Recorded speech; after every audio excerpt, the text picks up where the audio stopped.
ಶ್ರೀ ಮುನೇಶ್ವರ ಸ್ವಾಮಿ ದಕ್ಷಿಣ ಭಾರತ ಅಂದರೆ ಕರ್ನಾಟಕ, ತಮಿಳುನಾಡು, ಆಂಧ್ರ ಪ್ರದೇಶದಲ್ಲಿ ವಿಶೇಷವಾಗಿ ಪೂಜಿಸಲ್ಪಡುವ ಶಿವನ ಅತ್ಯಂತ ಶಕ್ತಿಯುತವಾದಂತಹ ಸ್ವರೂಪಗಳಲ್ಲಿ ಇದು ಕೂಡ ಒಂದು.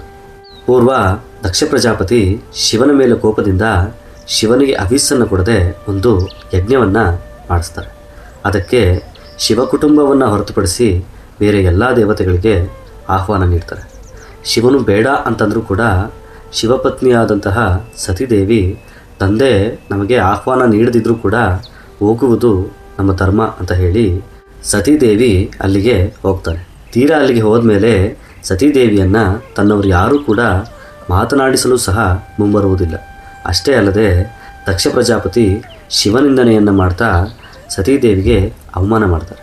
ಇದರಿಂದ ಕೋಪಗೊಂಡಂತಹ ಸತೀದೇವಿ ಆಗ್ರಹದಿಂದ ತನ್ನ ತಂದೆಯನ್ನು ಕೆಂಗಣ್ಣುಗಳಿಂದ ನೋಡಿ ಚೀಕರಿಸಿ ತನ್ನ ಪತಿಯ ಮಾತನ್ನು ತಿರಸ್ಕರಿಸಿ ಇಲ್ಲಿಗೆ ಬಂದಿದ್ದನ್ನು ನೆನೆಸ್ಕೊಂಡು ಅಲ್ಲಿಯೇ ಬೆಂಕಿಗೆ ಆಹುತಿ ಆಗ್ತಾರೆ. ನಾರದ ಮುನಿಗಳಿಂದ ಈ ವಿಷಯವನ್ನು ತಿಳಿದ ಶಿವನು ಬ್ರಹ್ಮಾಂಡವೇ ಕದಲುವ ಹಾಗೆ ಕೆಂಗಣ್ಣಿನಿಂದ ನೋಡುತ್ತಾ ಜೋರಾಗಿ ವಿಕಟಾಟ್ಟಹಾಸ ಒಂದು ಬೀರಿ ತನ್ನ ಜಟಾಜೂಟದಿಂದ ಒಂದು ಜಡೆಯನ್ನು ಜೋರಾಗಿ ನೆಲಕ್ಕೆ ಬಡಿತಾರೆ.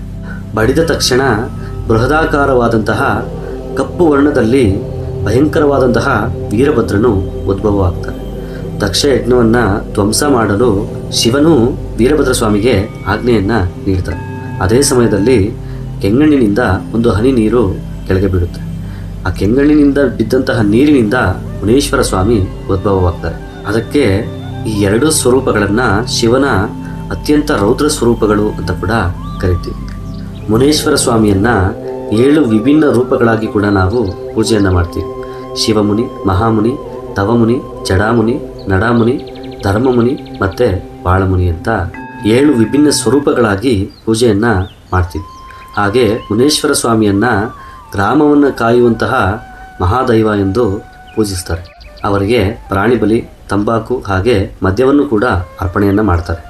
ಮುನೇಶ್ವರ ಸ್ವಾಮಿಯು ಅತ್ಯಂತ ಪ್ರಾಚೀನ ದೈವವಾಗಿದ್ದು ಅವರನ್ನು ತೋಟದಲ್ಲಿ ಒಂದು ಮಣ್ಣಿನಿಂದ ಮಾಡಿ ಆರಾಧನೆಯನ್ನು ಮಾಡ್ತಾಯಿದ್ರು. ಹಾಗೆ ಒಂದು ಮರದ ಬಳಿ 7 ಕಲ್ಲನ್ನು ಜೋಡಿಸಿ ಅವರನ್ನೇ ಮುನೇಶ್ವರ ಸ್ವಾಮಿ ಅಂತ ಹೇಳಿ ಪೂಜೆಯನ್ನು ಮಾಡ್ತಾಯಿದ್ರು.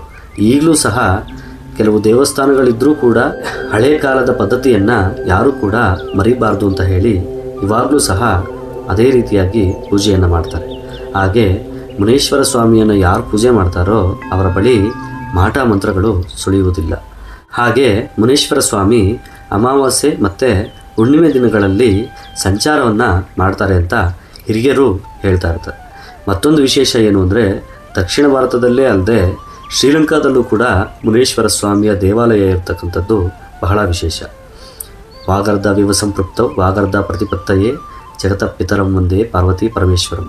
ಓಂ ಶ್ರೀ ತತ್ಪುರುಷಾಯ ವಿದ್ಮಹೇ ಮಹಾದೇವಾಯ ಧೀಮಹಿ ತನ್ನೋ ಮುನೀಶ್ವರ ಪ್ರಚೋದಯಾತ್.